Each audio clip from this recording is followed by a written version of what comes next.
Assalamualaikum warahmatullahi wabarakatuh.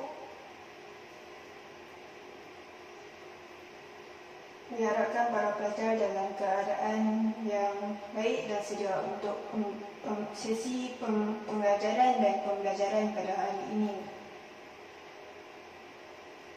Tajuk yang kita akan belajar pada hari ini, subjek Menikah Islam.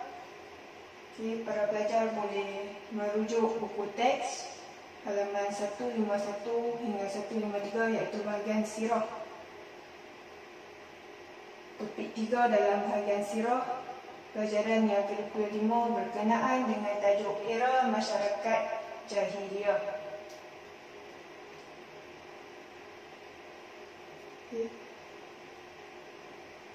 Kita mulakan kelas. Seperti biasa, kita akan mulakan kelas dengan bacaan umum kitab Al-Fatihah. A'udzubillahi minasyaitonirrajim. Bismillahirrahmanirrahim. Ikut bacaan dalam video ini. A'udzubillahi minasyaitonirrajim. Bismillahirrahmanirrahim.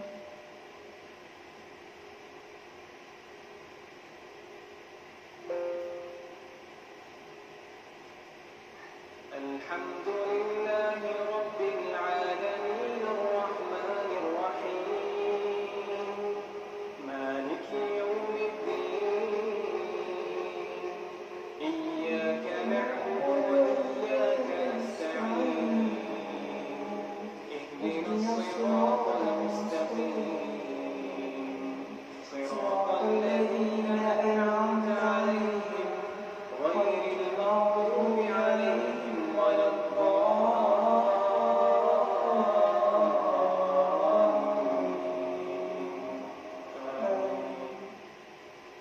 Kita teruskan sesi pengajaran dan pembelajaran kita pada hari ini dengan melihat pada muka surat 151 berkenaan dengan maksud jahiliyah. Maksud jahiliyah dalam buku teks kamu halaman 151, maksud jahiliyah terbahagi kepada dua, iaitu daripada segi bahasa dan juga dari segi istilah. Kita tengok maksud jahiliyah dari segi bahasa terlebih dahulu. Apa maksud jahiliyah dari segi bahasa? Maksud jahiliyah dari segi bahasa ianya berasal daripada perkataan Arab. Perkataan jahiliyah berasal daripada perkataan Arab, iaitu jahala, yang membawa maksud tidak tahu, bodoh ataupun jahil. Manakala daripada segi istilahnya pula bukan bermaksud mereka ni tidak berilmu, tak. Tapi yang dimaksudkan dengan kejahilan mereka pada ketika itu ialah kejahilan mereka dari segi akidah dan akhlak. Kita akan tengok satu persatu macam mana yang dikatakan mereka ini jahil dari segi akidah dan juga dari segi akhlak. Kita mulakan dengan jahil akidah terlebih dahulu. Jahilnya mereka dari segi akidah adalah mereka sebenarnya menganut ajaran Nabi Ibrahim dan Nabi Ismail, tetapi mereka mencampur adukkannya. Mereka jadikan ajaran Nabi Ibrahim dan Nabi Ismail itu jadi rojak dengan penyembahan berhala, amalan sihir dan khurafat. Pada hari ini pun masih terdapat lagi amalan khurafat, seperti ke kubur untuk meminta nombor. Banyak lagi contoh-contoh yang lain yang melibatkan khurafat. Dia tidak termasuk dalam syirik, dia belum lagi syirik. Dia hanya sekadar amalan tersebut saja. Sihir ni seperti seperti seorang manusia pergi berjumpa dengan mumuh untuk meminta pertolongan membuat jahat. Dia berkuang meminta tolong pada syaitan, pada syaitan, pada jin. Itu amalan sihir. Khurafat seperti yang sudah jelaskan tadi, dia ke kubur meminta, dia bersembahyang di kubur, memakai azmat dan sebagainya. Macam mana pula dikatakan mereka ini jahil akhlak? Okay, kita lihat pula jahil akhlak. Masyarakat Arab jahiliyah ketika itu mereka jahil dari segi akhlak kerana mereka banyak melakukan tabiat, kelakuan buruk, seperti suka menindas perempuan. Perempuan ni mereka buli, okay. Merendahkan martabat perempuan dan hamba, berjudi serta minum arak. Amalan berjudi ni hingga sekarang masih terdapat lagi amalan berjudi ni. Malahan masyarakat Melayu sendiri pun ada yang terlibat dalam berjudian, seperti pergi menikam nombor dan sebagainya. Ada juga yang minum arak tapi tak ramai. Selalunya yang minum arak ni India, China. Okay. Kita lihat pula agama-agama yang ada sebelum Nabi Muhammad diutuskan. Maksudnya keadaan masyarakat Arab sebelum kerasulan Nabi, sebelum Nabi Muhammad diangkat menjadi Nabi dari segi akidah mereka. Okay, mereka ada beberapa agama. Dalam buku teks kamu, dia tunjuk ada 6 agama. Yang satu tu dia bukan agama. Dia tunjuk kat kamu ada 6. Okay. Majusi dia bukan kepercayaan, dia agama. Yang satu lagi tu animisme. Animisme tu dia bukan agama, dia kepercayaan. Dia kepercayaan orang dulu-dulu, orang zaman dulu-dulu yang hidup dulu-dulu. Kalau kamu baca sejarah Paleolitik, Neolitik, zaman logam, kamu akan jumpa agama, kepercayaan, animisme, dia bukan agama. Kita akan lihat satu-satu apa dia agama Majusi, apa dia kepercayaan animisme, apa dia agama Yahudi, agama Nasrani, agama Hanif, dan agama yang diletakkan dalam buku teks pelajar. Kita lihat dulu yang pertama, iaitu agama Yahudi. Agama Yahudi ni ialah agama Samawi, agama yang tertua yang telah diubah suai daripada ajaran Nabi Musa AS mengikut keinginan hawa nafsu pengikut dia, menganut agama Yahudi. Mereka banyak memfitnah para nabi dan menolak ajaran Nabi Muhammad. Ajaran ini mereka datang dari Palestin ke negara Arab. Okay. Muncul daripada Palestin ke negara Arab, maksudnya disebarkan ke negara Arab daripada Palestin tu. Itu agama Yahudi. Sehingga kini masih ada lagi agama Yahudi ni. Kat Malaysia mungkin tak ada kot. Okay, kita lihat pula yang kedua, iaitu agama Nasrani. Agama Nasrani ialah juga agama yang tertua, agama Samawi yang diubah suai daripada ajaran Nabi Isa AS. Yang tadi agama Yahudi, Nabi Musa, ajaran Nabi Musa. Yang ni agama Nabi Isa mengikut keinginan hawa nafsu penganutnya. Mereka ubah, mereka tambah yang mana yang mereka rasa tak serasi, mereka buang. Yang mereka rasa serasi, mereka tambah. Itu masuk pasal tu. Ajaran Nabi Isa AS mengikut keinginan penganutnya. Mereka mempercayai Nabi Isa AS sebagai anak Tuhan. Yang ni kamu boleh tengok dalam ajaran Kristian. Agama Nasrani ni terdapat dalam ajaran Kristian pada hari ini.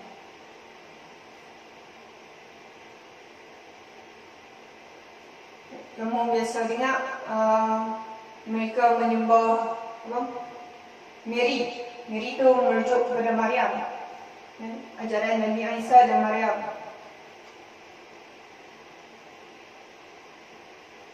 Kamu boleh baca konsep Trinity God. Konsep Tuhan Bapa, Tuhan Anak, Tuhan Mak. Sebenarnya dalam Islam tak ada konsep Trinity God, tak ada. Dalam Islam, Tuhan tu adalah satu, dia tidak beranak dan tidak diperanakkan. Itu ajaran Islam yang sebenar. Mereka datang dari Habsyah dan Rom. Kalau kamu baca surah Al-Fil, kamu akan jumpa kisah tentera bergajah. Surah Al-Fil memang menceritakan tentang kisah tentera bergajah. Tapi siapa tentera bergajah ni? Dia merujuk kepada Raja Nasrani pada ketika itu. Apa yang Raja Nasrani buat? Dia membina tempat ibadat baru di Yaman untuk menyaingi populariti Kaabah di Mekah. Tapi dia merancang untuk meruntuhkan Kaabah, tapi dengan izin Allah dia gagal. Dengan pertolongan Allah. Macam mana dia gagal? Allah hantar sejenis burung yang dinamakan burung ababil daripada neraka. Dia membawa batu kecil-kecil, batu daripada neraka. Burung tu bawa dan lempak, dan Allah arahkan burung tu lempak ke arah tentera Abraha, tentera bergajah tadi ni. Bila kena dekat badan tentera Abraha tadi ni, habis lubang satu badan, macam daun yang dimakan ulat. Habis macam tu ya, dipakarkan. Kisah ini telah dipaparkan dalam surah Al-Fil macam yang Zuzan cakap tadi. Semua boleh baca surah Al-Fil, baca terjemahan dia sekali. Kita lihat pula yang ketiga, iaitu agama Majusi. Ataupun kamu boleh panggil dia agama penyembah api. Sebab mereka ni, Majusi ni ialah satu agama yang dianuti oleh golongan penyembah api. Dia tak, api yang mereka sembah ni tak pernah padam selama 1000 tahun. Tak pernah padam. Tapi pada malam kelahiran Rasulullah SAW, kamu bila Nabi Muhammad SAW dilahirkan? Pada 12 Rabiul Awal tahun Gajah, pada hari Isnin. Maksudnya pada Isnin malam Selasa tu, Ahad malam Isnin tu, hari kelahiran Nabi Muhammad tu, pada malam tu, api yang disembah oleh para penganut agama Majusi ni di Parsi telah padam. Dia ada banyak tempat, tapi di Parsi api ni dah padam pada malam kelahiran Rasulullah SAW. Api tersebut tidak pernah padam selama 1000 tahun sebelum kelahiran Nabi Muhammad, sebelum kelahiran Rasulullah. Maksudnya bila api padam, kita tahu Nabi akhir zaman telah pun selamat dilahirkan. Kita lihat pula agama Hanif. Agama Hanif. Pada mulanya agama ini, majoriti masyarakat Arab pada ketika itu beragama dengan agama ni, agama Hanif. Apa dia agama Hanif ni? Baik, kita tengok. Agama Hanif ialah agama yang dibawa oleh Nabi Ibrahim dan Nabi Ismail alaihissalam. Agama ini juga agama yang tertua, agama Samawi, sama seperti agama Islam dan agama lain yang kamu tengok tadi, agama Yahudi, agama Nasrani, sama. Dan ajaran agama Hanif ni sebenarnya sama, sebiji, sama dengan agama Islam. Tapi mereka macam mana yang dikatakan sama seperti Islam?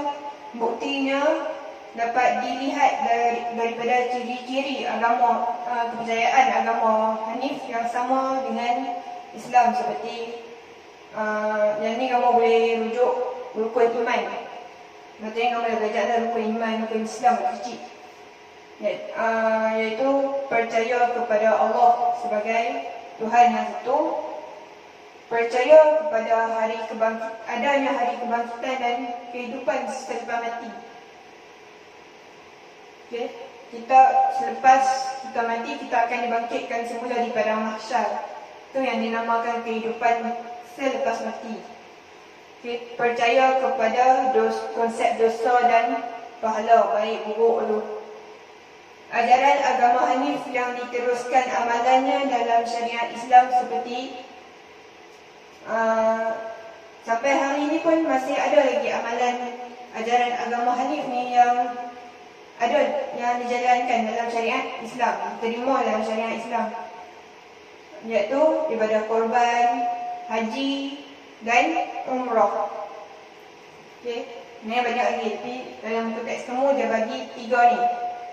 Ibadah korban, ibadah haji dan ibadah umrah. Okey, kita lihat yang sebelah dia, yang sebelah label yang kelima, iaitu agama penyembah berhala. Apa agama penyembah berhala ni pula? Okey, siapa yang asaskan agama ni? Okey, datang daripada mana? Okey, kita tengok satu persatu. Agama ini mula diperkenalkan oleh seorang lelaki dari kalangan pemimpin Bani Khuza'ah, iaitu Amru bin Amir bin Luhai. Dia yang memperkenalkan agama ni setelah dia balik daripada Syam. Dia menemukan ajaran tersebut, maksudnya ajaran ni, agama penyembah berhala ni daripada Syam, negeri Syam.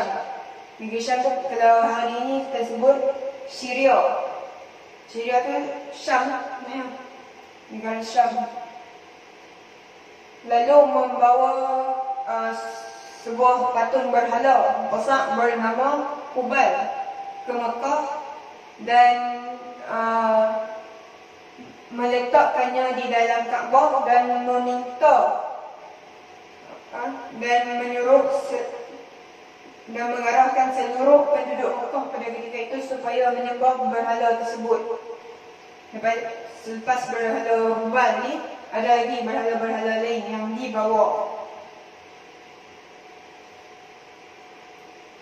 Agama ini dicampur adukkan dengan agama Hanif. Sebab tu lah dia kata agama Hanif ni sesat. Ni tak sesat, dia sebenarnya pun dirujukkan, dicampurkan dengan penyembahan berhala. Okay, sama seperti agama Yahudi dan agama Nasrani yang kita baca tadi tu.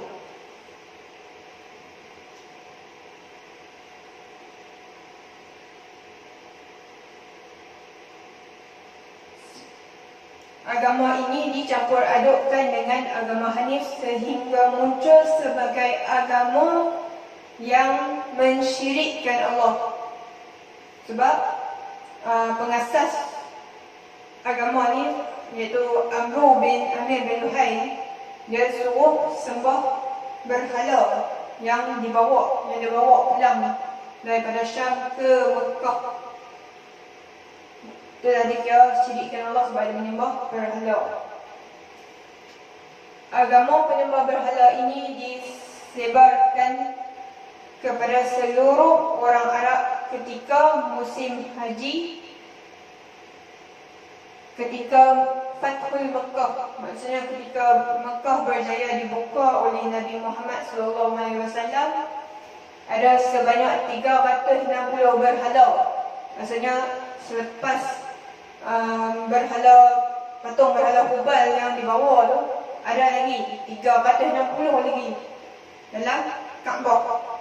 Berhala di sekitar, ada yang kat dalam, berhala dekat sekitar tu pun ada, sekitar Kaabah, dan kesemuanya dimusnahkan oleh Nabi Muhammad sendiri dan para sahabat. Maksudnya yang ikut Nabi Muhammad, mengikut Nabi Muhammad, dengan Nabi Muhammad sendiri musnahkan 360 ni, termasuklah patung Hubal yang dibawa oleh Amru bin Amir bin Luhai tadi.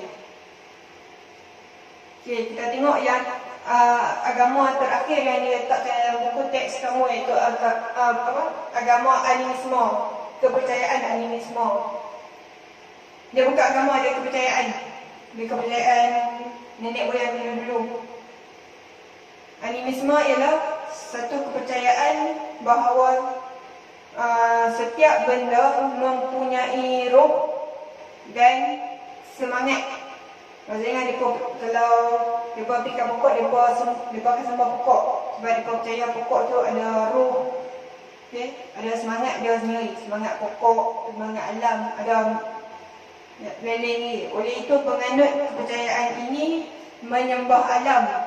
Bukan saja pokok lah. Seperti bintang, bulan, pokok, apa saja benda hidup yang mereka percaya ada roh dan semangat, yang tu mereka sembah. Itu kepercayaan animisme. Tapi yang ni tak ada dah. Kepercayaan ni dah pupus. Okay, lepas kita tengok daripada maksud masyarakat apa? Maksud jahil, macam mana yang dikatakan jahil akidah dan akhlak tadi. Kita ada rasa, masyarakat jahiliah ni awaklah buruk sangat mereka ni. Mereka sebenarnya mereka ada dua jenis akhlak. Mereka bukan setakat ada akhlak buruk saja. Mereka memanglah ada akhlak buruk, tapi di samping mereka ada akhlak buruk tu, mereka juga ada akhlak yang baik. Kita ada nampak buruk mereka je, kita tak nampak baik mereka. Mereka ada juga akhlak baik mereka. Apa akhlak baik mereka? Tengok pada muka surat yang seterusnya. Okay, yang ada tajuk masyarakat Arab sebelum kerasulan Nabi Muhammad dari segi akhlak. Jadi kita tengok dari segi akidah, yang ni dari segi akhlak. Tumpu perhatian betul sebab saya ada 3 soalan daripada ustazah sendiri yang para pelajar kena jawab. Okay, 3 soalan. Betul salah, biar dulu. Jawab je. Salah pun apa, saya waktu perbincangan jawapan lagi. Kalau salah, kamu betul. Yang buat pembetulan dengan menggunakan pen merah. Kita tengok pada jawapan yang salah. Kamu biar jawapan yang salah tu, tapi kamu tulis jawapan yang betul, yang ustazah bagi jawapan yang betul tu dengan pen merah. Sebagai pengajaran, sebab tu lagi dinamakan sesi pengajaran dan pembelajaran. Okay, kita lihat masyarakat Arab sebelum kerasulan Nabi Muhammad dari segi akhlak. Okay, dari segi akhlak mereka macam mana? Okay, mereka ada 2 jenis akhlak mereka, iaitu akhlak buruk dan akhlak baik. Okay, akhlak buruk mereka yang kita tahu macam berjudi, minum arak, okay, perzinaan, pelacuran dan pelacuran berleluasa. Pada hari ini pun masih ada, tapi lebih teruk lagi daripada mereka.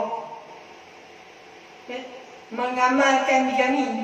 Okay, ada pelajar yang tanya ustazah, ustazah, bigami itu apa? Okay, apa maksud bigami? Bigami ini perbuatan salah yang dilakukan baik oleh lelaki ataupun wanita dengan berkahwin 2 ataupun lebih daripada 2. Berkahwin lebih daripada 2 ataupun berkahwin 2 dalam satu masa yang sama. Tu bigami.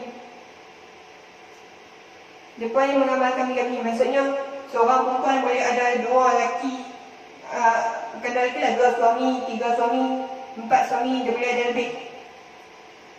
Tu yang dikatakan perkahwinan lebih daripada 2 ataupun lebih, lelaki ataupun perempuan. Kalau perempuan, suami lebih.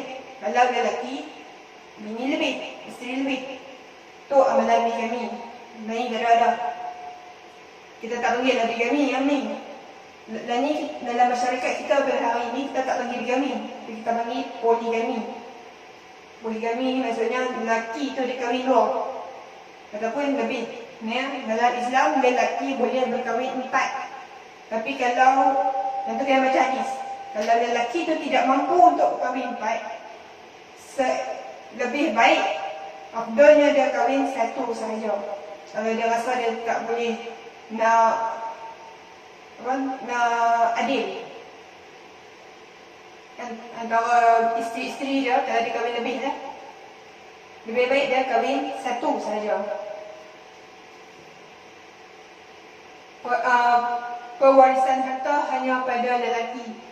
Yang ni dalam konteks Islam pada hari ini, pada konteks agama kita pada hari ini, pewarisan harta boleh kepada kedua-duanya dengan 1/3 perempuan, 1/3 lelaki.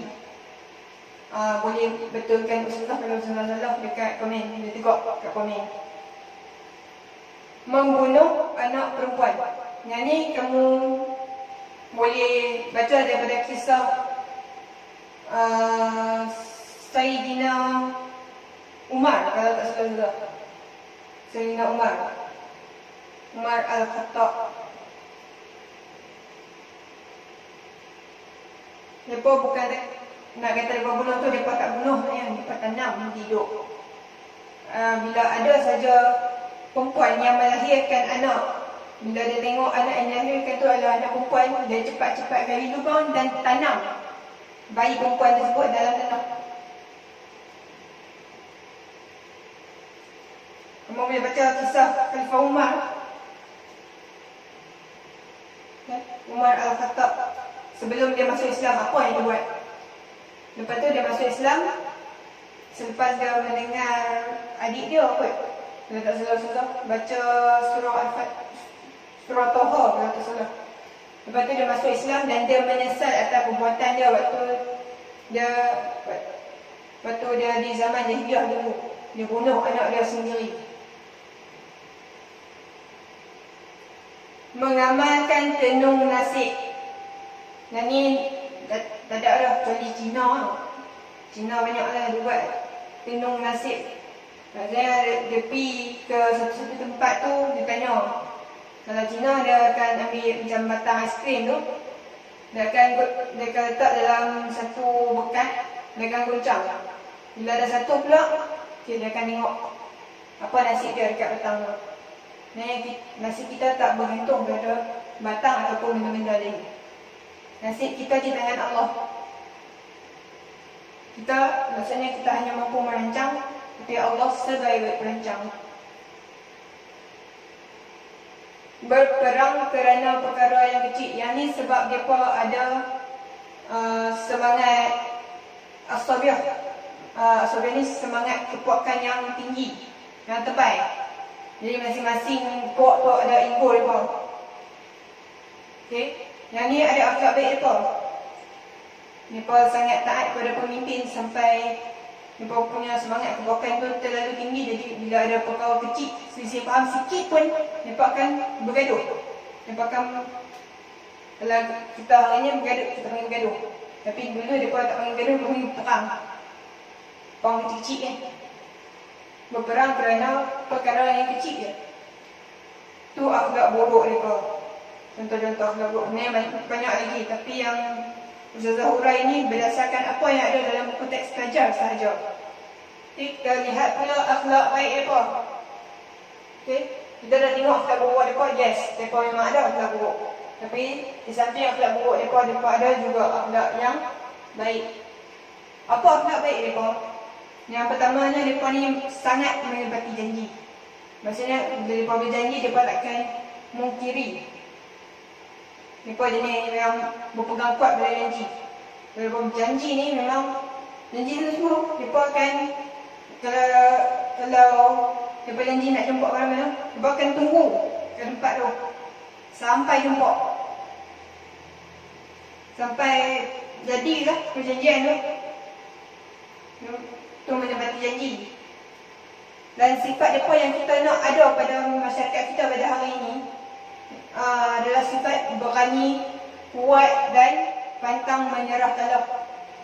Kita hari ini tak ada lah.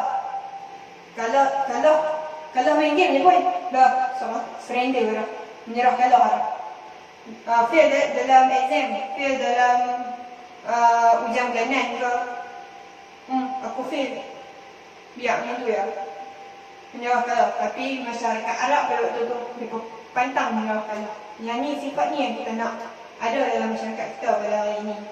Mereka berani, mereka kuat. Dan bukan sekat dua sifat tu saja, mereka juga pantang menyerah kalah. Yang tu yang kita nak. Menjaga kebersihan mulut dan kuku. Yang ni mereka cukup jaga. Bukan dekat ni, maksudnya daripada hujung kepala sampai hujung kaki, mereka cukup jaga kebersihan. Kebersihan diri mereka. Tidak mengahwini mereka yang ada pertalian darah. Maksudnya macam dengan kakak dia sendiri ke dia takkan kahwin. Ataupun dengan adik-adik jauh yang lain yang ada ikatan persaudaraan, yang ada pertalian darah, dengan mereka takkan kahwin. Mereka akan kahwin selain yang maksudnya yang tak ada pertalian darah, mereka akan kahwin. Dan mereka sangat menghormati tetamu. Maksudnya kalau tetamu mai ni, mereka sangat mengalu-alukan lah. Mereka sangat terbuka dan mereka menghormati tetamu. Mereka yang ni, yang saya sebut tadi, taat kepada pemimpin. Taat kepada pemimpin. Sebab tu waktu Khalifah Islam yang pertama diangkat, iaitu Khalifah Abu Bakar As-Siddiq, Khalifah Ar-Rasyidin yang pertama yang diangkat menjadi Khalifah zaman Islam ni. Dia kata, kalau aku buat baik, kamu ikut. Tapi kalau jika aku pemimpin yang berbuat jahat, maka tinggalkanlah aku. Maksudnya jangan ikut aku, dia kata. Tu taat kepada pemimpin. Maksudnya kalau pemimpin tu baik, kita taatlah. Kalau pemimpin tu akhlak dia tak berapa baik, lebih baik tinggal. Jangan ikut.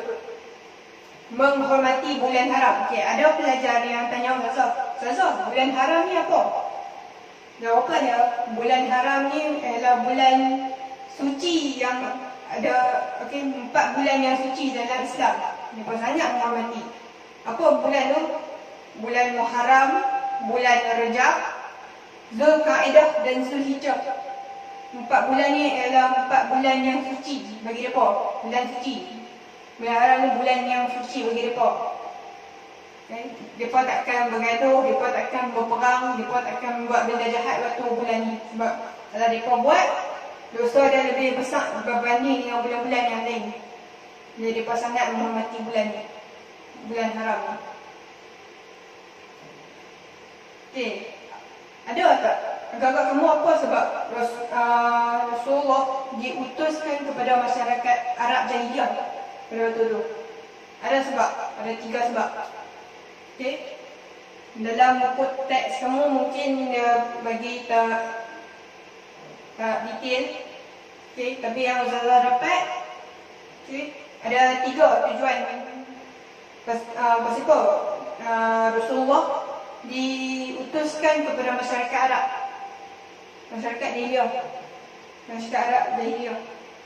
Okey, yang pertama kita tengok menukar seluruh aspek dan corak hidup, pola pemikiran manusia, seluruh aspek kehidupan manusia pada ketika itu, dengan menanamkan pegangan tauhid kepada Allah dalam seluruh, bukan takat tauhid kepada Allah, bukan takat percaya kepada Allah, iman ni apa? Iman dan Islam tu dalam seluruh aspek atau ruang lingkup kehidupan dia, sehingga mereka punya pemikiran, mereka punya seluruh aspek hidup mereka, termasuk matlamat nilai hidup mereka, selari dengan kehendak syariat Allah. Tu yang pertama. Yang kedua, Nabi diutuskan untuk memimpin manusia menentang kemungkaran, amal makruf nahi munkar,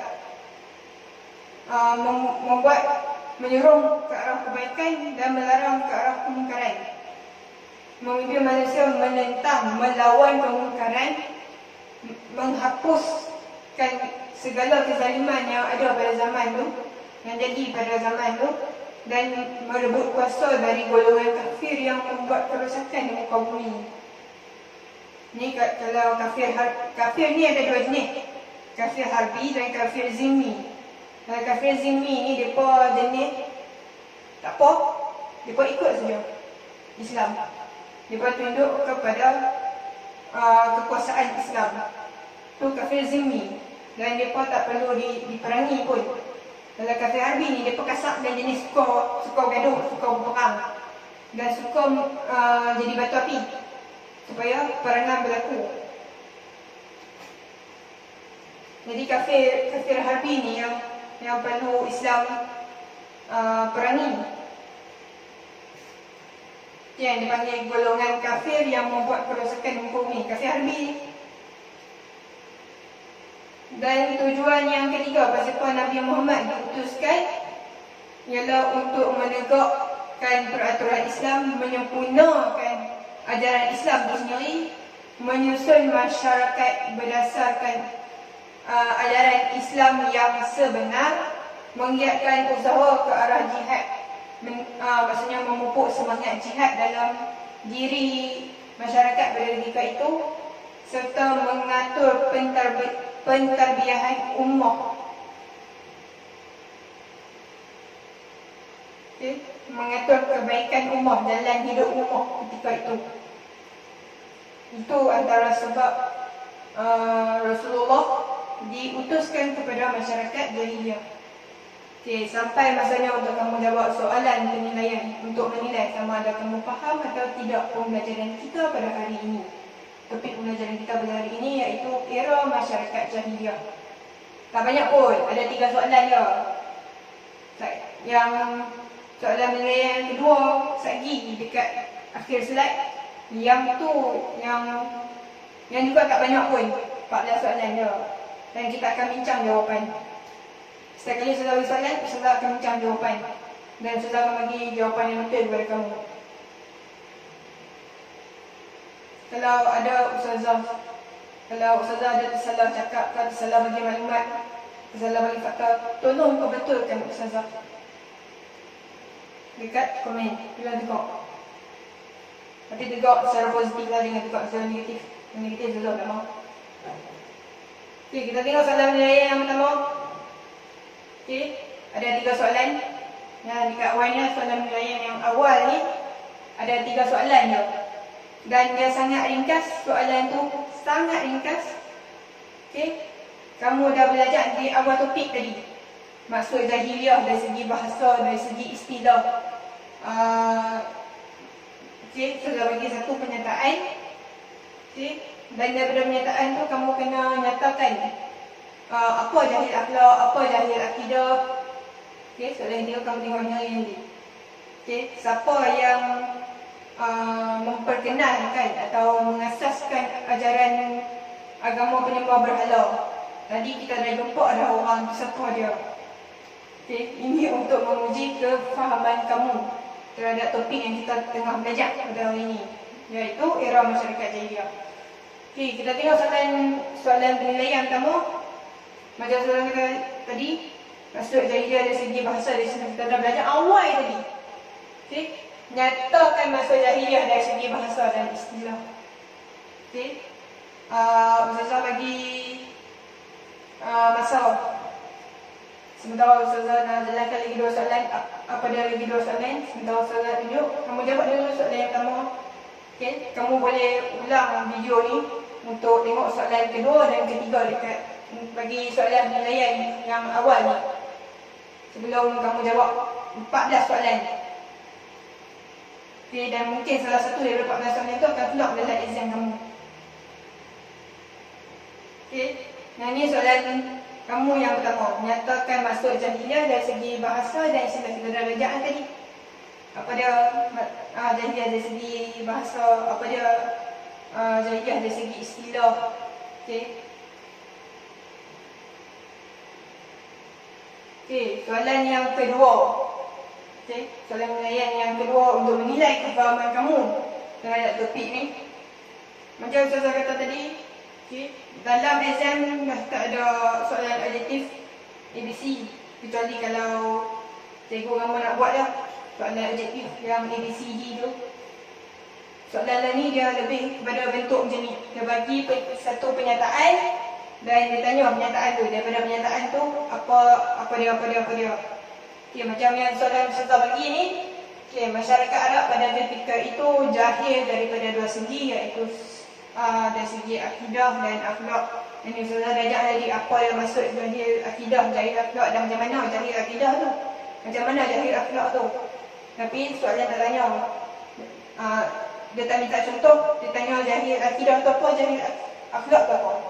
Okey, soalan yang pertama, apakah itu jahil akidah? Itu soalan yang pertama, berdasarkan pernyataan di atas tu. Okey, depa jahil dia dua segi, akidah dan akhlak, apakah itu jahil akidah? Itu soalan yang pertama. Yang kedua, apakah itu jahil akhlak? Bila kamu dah salin soalan ni, kamu boleh buat 2 kurungan 1. Apakah itu jahil akidah? Jahil akidah ialah sekian-sekian. 2 kurungan 2. Apakah itu jahil akhlak? Apa dah. Okey, jawapan kamu. Okey. Baik, kita teruskan. Setakat ni kamu boleh faham tak? Okey. Kamu boleh faham tak kelas kita hari ni, pengajaran kelas kita hari ni. Okey, kalau soalan yang pertama tadi dah tanya pasal maksud, yang ni dia tanya pasal jahil akidah atau apa, jahil akhlak atau apa. Okey, macam yang Zula kata tadi, siapakah yang memperkenalkan agama penyembah berhala? Ada seorang yang tadi. Kamu boleh rujuk balik buku teks kamu. Okey, nota kamu agama penyembah berhala. Okey, orang tu nama dia mula dengan huruf A dan berakhir dengan huruf Y. Tu clue jawapan yang Zula bagi. Okey, kamu boleh jawab dulu. Okey.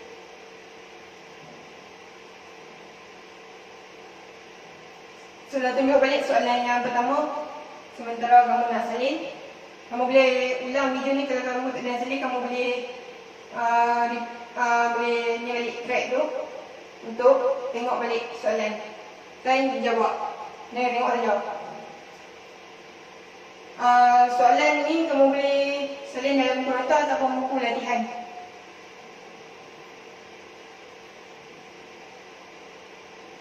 Okey. Sudah mula tengok dari soalan satu, nyatakan maksud jahiliah dari segi bahasa dan istilah. Okey, itu soalan yang pertama. Soalan yang kedua, masyarakat Arab pada ketika itu jahil daripada 2 segi, iaitu akhlak dan akidah. Okey, soalan yang pertama, berdasarkan pernyataan di atas, nyatakan apakah itu jahil akidah. Dan soalan yang kedua, berdasarkan dari pernyataan di atas juga, nyatakan apakah itu jahil akhlak. Itu untuk soalan yang kedua.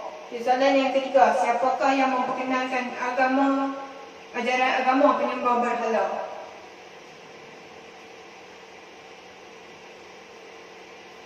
Okay, bila kamu dah selesai jawab, okay,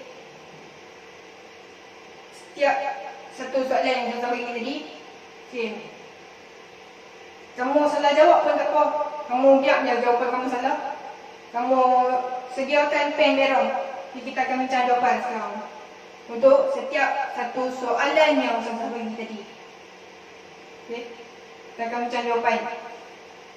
Okey, jawapan bagi soalan yang pertama tadi Ustazah bagi. Soalan menilai yang pertama. Nyatakan maksud jahiliah dari segi bahasa dan istilah. Apa jawapannya untuk soalan yang pertama? Tengok sini. Okey, jawapan dia yang pertama, maksud jahiliah. Dia minta dari segi bahasa dan istilah. Okey, kamu bagi satu-satu. Okey, kamu bagi dari segi bahasa dulu. Okey, dari segi bahasa, sudah dah jelaskan tadi, dia berasal. Okey, perkataan jahiliah ni berasal daripada perkataan Arab, iaitu jahala. Perkataan Arab tu jahala. Okey, dia ada semuanya baris atas jahala. Yang bermaksud atau yang membawa maksud tidak tahu, bodoh atau jahil. Itu dari segi bahasa, tu maksud dia. Okey, kalau kamu tak ada salin lagi, kamu boleh repeat track video Ustazah ni. Okey. Dari segi bahasa, berasal daripada perkataan Arab, iaitu jahala yang membawa maksud bodoh, tidak tahu atau jahil. Dah tahu bodoh atau jahil? Tu jawapan dia. Okey, dari segi istilah pula, apa maksud dia? Maksud jahiliyah maksud jahiliyah dari segi istilah bukan bermaksud mereka tak tahu. Mereka bukan maksud mereka tak berilmu. Mereka memang boleh dikatakan mereka ni ilmu yang tinggi. Mereka teru dalam pelbagai bidang. Mereka bijak, mereka pandai dalam pelbagai bidang macam sastra Arab, syair, nahwu, sorof, semua tu. Mereka pandai. Tapi yang dimaksudkan dengan kejahilan masyarakat Arab jahiliyah pada ketika itu adalah kejahilan mereka adalah dari segi akidah dan akhlak. Okey, soalan jawapannya bukan bermaksud mereka tidak berilmu, tetapi kejahilan mereka adalah dari segi akidah dan akhlak. Okey. Hal lain semua mereka pandai dah, kecuali akidah dan akhlak sahaja yang mereka jahil. Okey, tu maksud jahiliyah. Okey, soalan yang kedua tadi. Okey, kita bagi pernyataan tadi. Masyarakat Arab pada ketika itu masyarakat Arab pada ketika itu jahil daripada dua segi, iaitu akhlak, akidah dan akhlak. Okey, dia minta kamu soalan yang pertama, dia minta kamu berdasarkan pernyataan di atas menyatakan apakah itu jahil akidah. Kita tengok jawapannya. Okey, apakah itu jahil akidah? Jahil akidah ni maksudnya mereka menganut ajaran Nabi Ibrahim dan Nabi Ismail alaihissalam. Tetapi mereka jadikan rojak, mereka mencampur adukkannya dengan penyembahan berhala, amalan sihir dan khurafat. Sudah dah mulai tadi. Ini jawapannya. Mereka menganut ajaran Nabi Ibrahim dan Nabi Ismail, tetapi mereka mencampur adukkannya dengan penyembahan berhala, amalan sihir dan khurafat. Itu jawapan bagi soalan yang pertama berdasarkan pernyataan ni. Okey, daripada pernyataan tu juga dikata berdasarkan pernyataan di atas nyatakan soalan yang kedua dia, apakah itu jahil akhlak? Okey, apa itu jahil akhlak? Nabi sudah jelas dah ke awal tadi. Apa dia jahil akidah, apa dia jahil akhlak? Ditanya jahil akhlak. Okay, jahil akhlak, mereka banyak melakukan tabiat, kelakuan, perilaku buruk seperti suka menindas perempuan dan hamba. Dalam bahasa mudah kita suka buli. Suka buli, suka hina. Berjudi serta minum arak. Itu jawapan dia yang betul. Lepas tu soalan yang terakhir, soalan mengenai yang ketiga tadi. Siapakah yang memperkenalkan agama penyembah berhala? Okey, kamu dah belajar dekat awal tadi.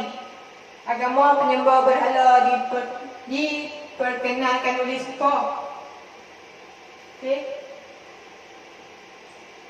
Jawapannya yang betul adalah Amru bin Amir bin Luhai. Kalau kamu tak jawab soalan ni, kamu tolong jawab menggunakan yang merah. Ini jawapan yang betul. Siapakah yang memperkenalkan agama penyembah berhala ni atau yang mengasaskan ajaran ni, ajaran agama penyembah berhala ni? Jawapannya Amru bin Amir bin Luhai. Luhai tu kamu nak tulis dengan huruf I boleh, nak tulis dengan huruf Y boleh. Okey, selain daripada tiga soalan yang Ustazah bagi ni, soalan yang saya bagi ni, agak-agak kamu rasa ada tak soalan lain yang dia boleh tanya dalam peperiksaan?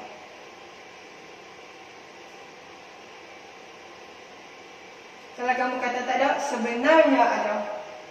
Ada soalan-soalan lain yang biasa dan dia boleh tanya dalam peperiksaan. Tak banyak pun, ada 14 soalan je yang kamu kena jawab. Okey. Ni soalan sebagai ulang kaji. Kita tengok dulu soalan yang pertama yang kau boleh tanya dalam peperiksaan selain daripada soalan yang Ustazah bagi tadi. Yang pertama, okey, Yang ni dia ikut format soalan Ustazah yang kedua. Dia bagi pernyataan dan dia minta sesuatu daripada kamu tentang pernyataan tu. Okey, kita baca dulu. Kecintaan yang mutlak kepada Allah Subhanahu Wa Taala, mengesahkan Allah dalam semua jenis ibadat. Tu pernyataannya. Okey, dia tanya pula, pernyataan di atas merujuk kepada tempat kosong. Dia bagi tempat kosong. Orang beriman. Agak-agak kamu daripada 4 ni, A, B, C, D ni, apa jawapannya? Jenis ke, kesan ke, sumber ke, ciri-ciri ke? Jawab dulu. Sekali kita akan tengok. Okay, sementara kamu jawab soalan pertama, Ustazah akan pergi one by one, satu persatu soalan sampai habis 14 soalan dan kita akan terus bincang jawapan. Okay? Dan Ustazah akan beritahu kenapa jawapan itu salah.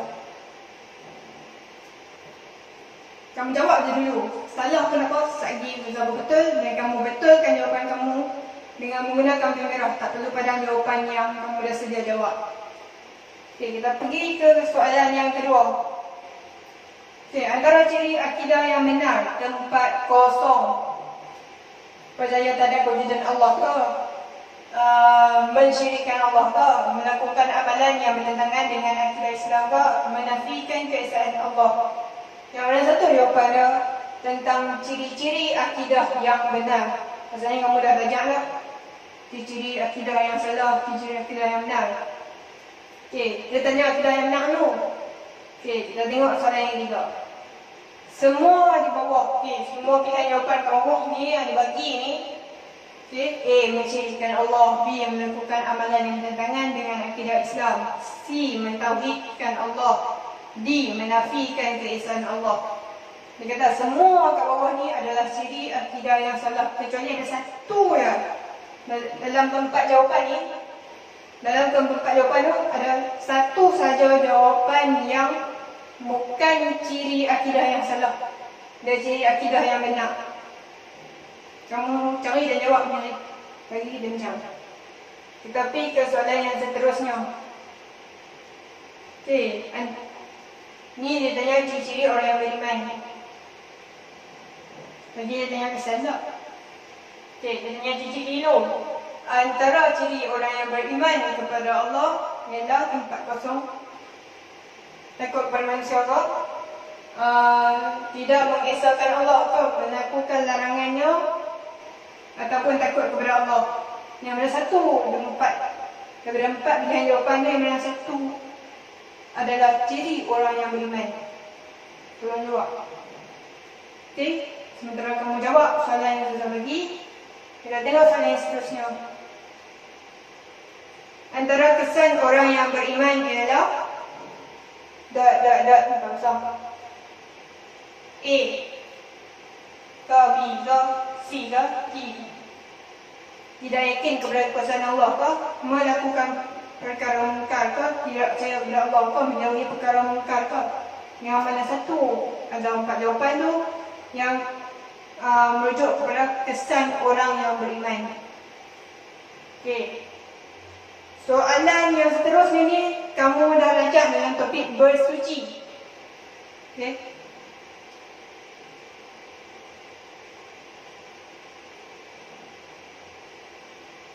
Cuba baca. Okey. Air mutlak boleh digunakan untuk apa? Dia bagi 4 pilihan jawapan. Berwuduk ke, bertayamum ke, istinja ke, samak ke. Yang mana satu jawapannya?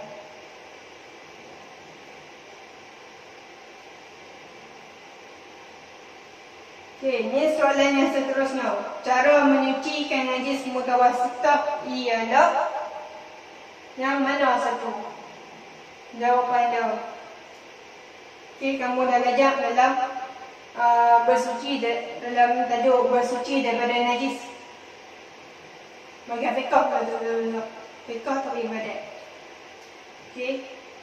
Tadi tanya saya pula ni, tanya cara menyucikan najis mutawassitah. Okey, yang soalan seterusnya ni dia tanya berkaitan dengan juga kamu mau belajar, iaitu samak. Macam mana nak samak? Apa alat apa yang boleh digunakan untuk menyamak? Okey. Berikut, okey, dia bagi 4 dia guna kasia, kulit delima, tahi merpati, burung merpati, batu tajam. Okey, dia tanya berikut adalah alat yang boleh digunakan untuk menyamak kulit binatang, kecuali ada satu yang jawapan kat situ. Silakan jawab dulu. Okey, kita pergi ke soalan yang seterusnya. Okey, Nabi Muhammad. Ni dia tanya pasal gelaran Nabi Muhammad. Okey, Nabi Muhammad SAW diberikan gelaran apa oleh orang Arab ketika itu? Al-Amin ke, As-Siddiq ke, Atiq ke, Al-Faruq ke? Jawab dulu. Okey, dia tanya. Yang ni kalau kamu nak tahu jawapannya, okey, so bagi clue macam mana nak tahu jawapannya. Sebab dia tanya siapakah khalifah ketiga Khulafaur Rasyidin. Okey, khalifah Islam. Okey, kamu boleh rujuk lagu Khalifah, kemudian Khalifah Faiz Khalifah. Okey, dekat dalam lagu tu ada bagi khalifah pertama siapa dia, khalifah kedua siapa dia, khalifah ketiga siapa dia, dan khalifah yang keempat siapa dia. Saya akan bagi jawapan. Saya bagi bocor jawapan. Okey, kamu jawab tu. Lagi saya akan bagi jawapan.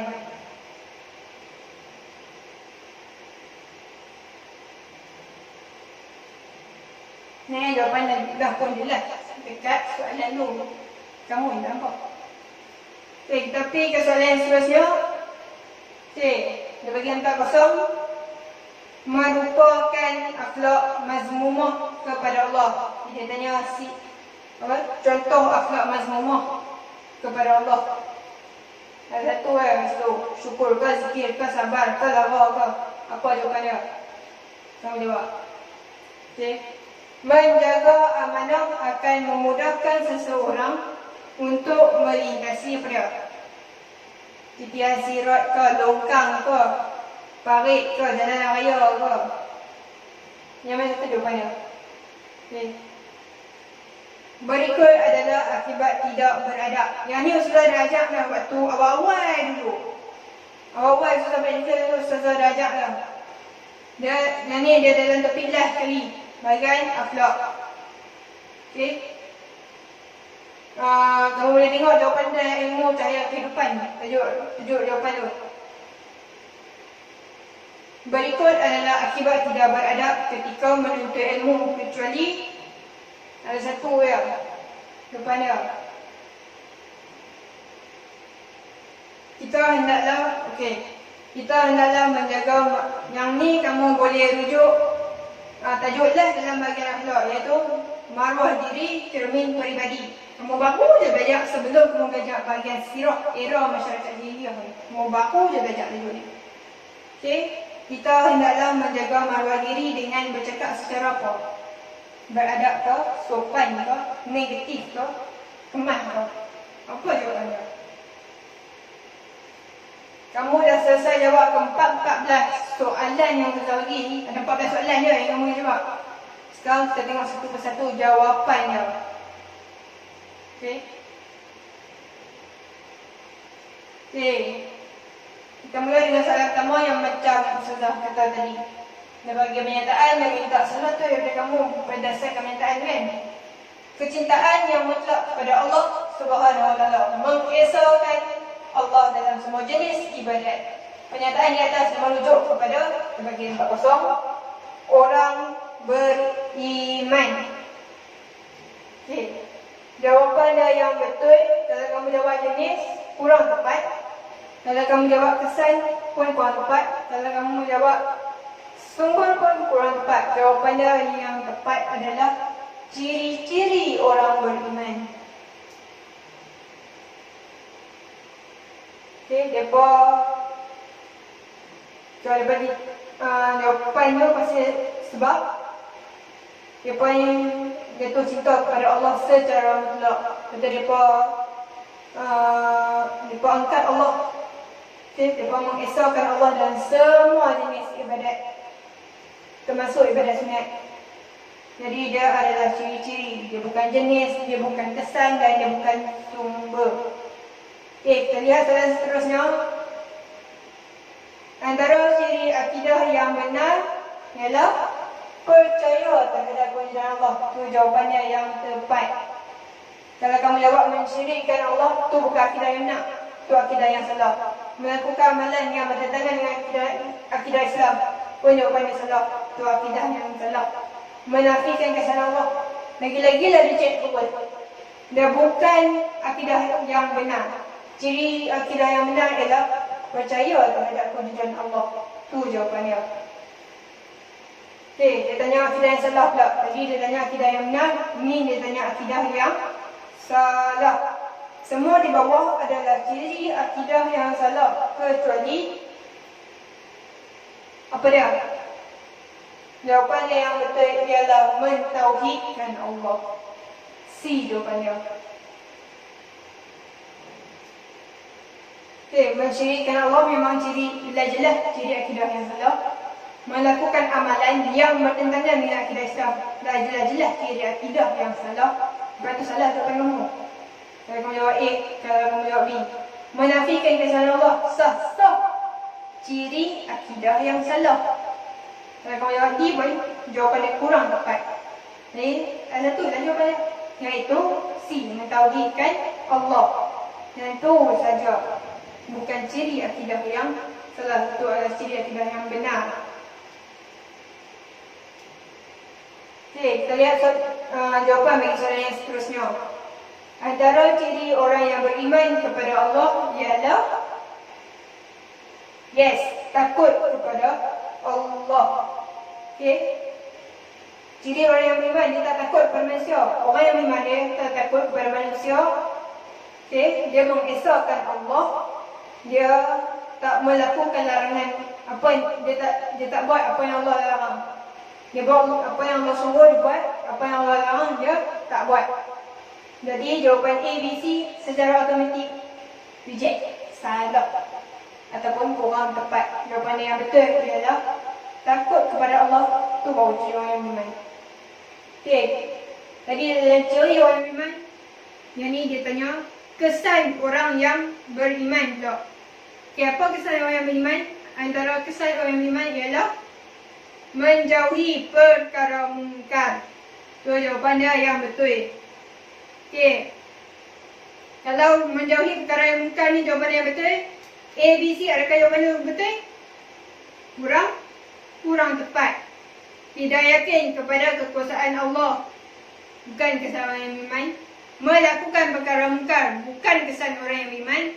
Tidak percaya kepada Allah pun bukan kesan orang yang beriman. Okey. Kesan orang yang beriman ialah menjauhi perkara mungkar.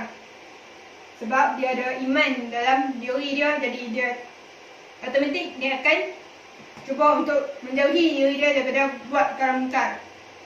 Itu kesan orang yang beriman. Okey, kita lihat soalan seterusnya. Soalan seterusnya ni dia tanya tadi berkenaan dengan kegunaan ayat mutlak.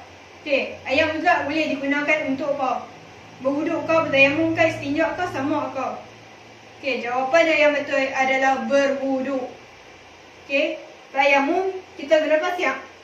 Istinja kita guna alat macam batu ataupun daun ataupun benda-benda kesat. Tu istinja. Sama tadi kita guna tai burung ke, kulit delima ke, tai burung merpati, kulit delima ke, daun akasia ke, ataupun tawas, ataupun dalam bahasa kita ialah kapuk baru. Yang tu alat untuk sama.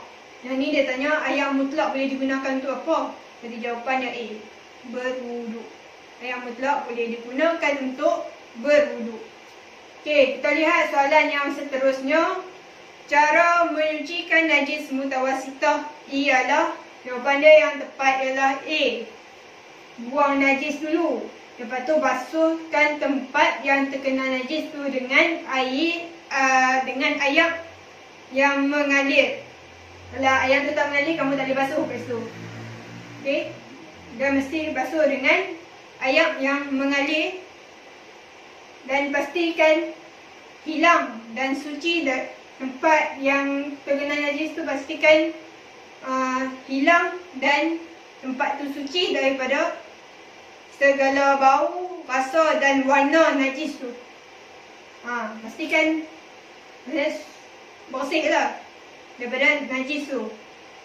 Tu cara menyucikan najis mutawasitah. Kalau kamu jawab B, buang najis air pada tempat yang terkena najis, itu untuk najis ringan, najis mukhaffafah. Tu cara menyucikan najis mukhaffafah. Kalau kamu jawab C, basuhkan tempat yang terkena najis dengan mengalirkan air dan pastikan hilang dan suci daripada bau, rasa dan warna yang tu najis. Yang tu saya tak sure najis apa. Maksudnya najis mukhaffafah juga asalnya.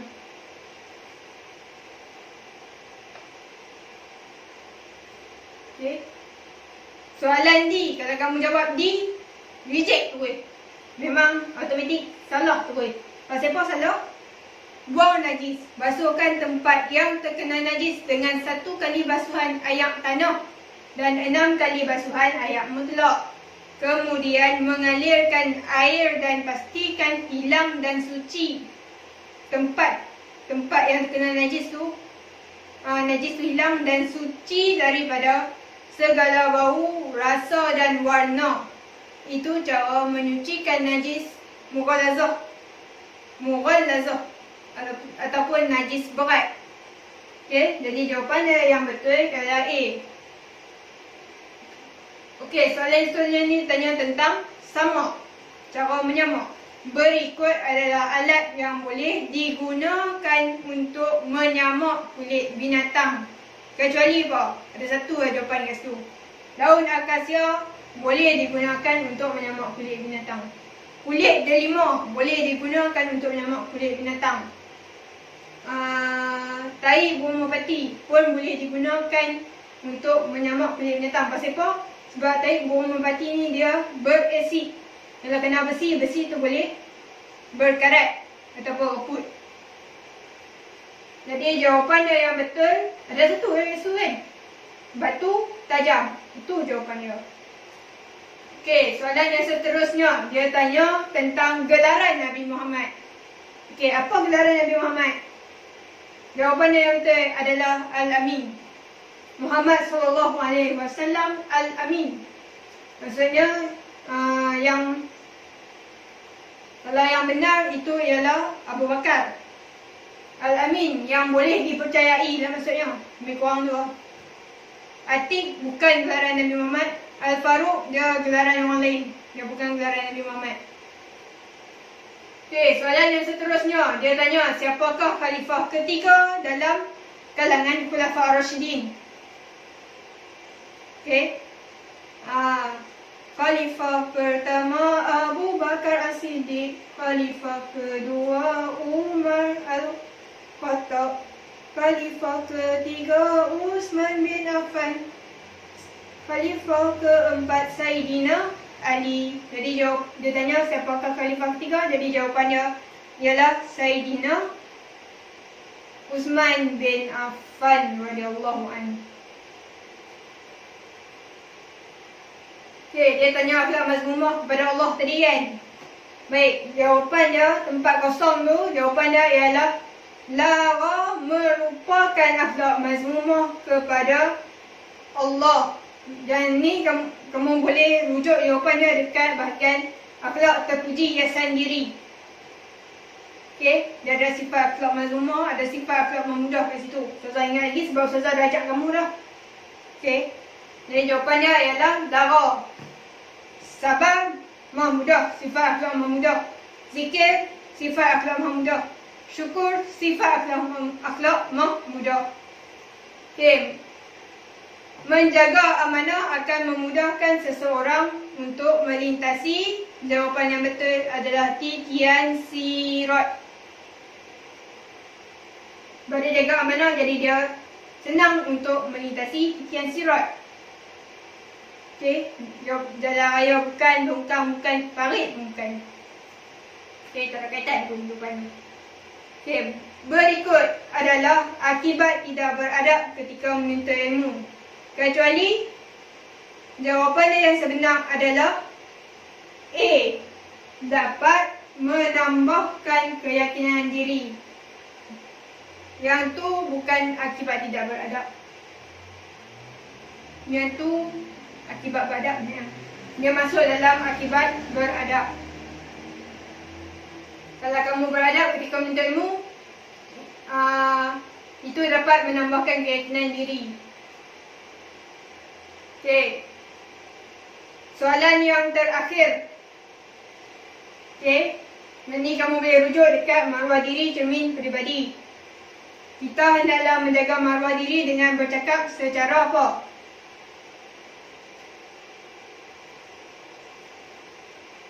Secara beradab. Jadi jawapan dia adalah beradab. Negatif, salah, sopan santun kurang tepat, kemas pun kurang tepat. Jadi sekian wabillahi taufiq wal hidayah. Sekian, terima kasih. Sampai di sini dulu sesi pembelajaran kita pada hari ini. Okey. Terima kasih kerana menonton video Ustazah ni. Okey. Tolong subscribe, like dan share video Ustazah ni. Okay. Thank you very much for watching my videos. Please subscribe to my YouTube channel and like and share it. Okay. Syukran jazilan musyahadatil video al-khasabi. Yarjal ishtirak fi qanah YouTube baladi Ijab wa musyarakah. Ijab wa musyarakatuha. Syukran. Wassalamualaikum warahmatullahi wabarakatuh.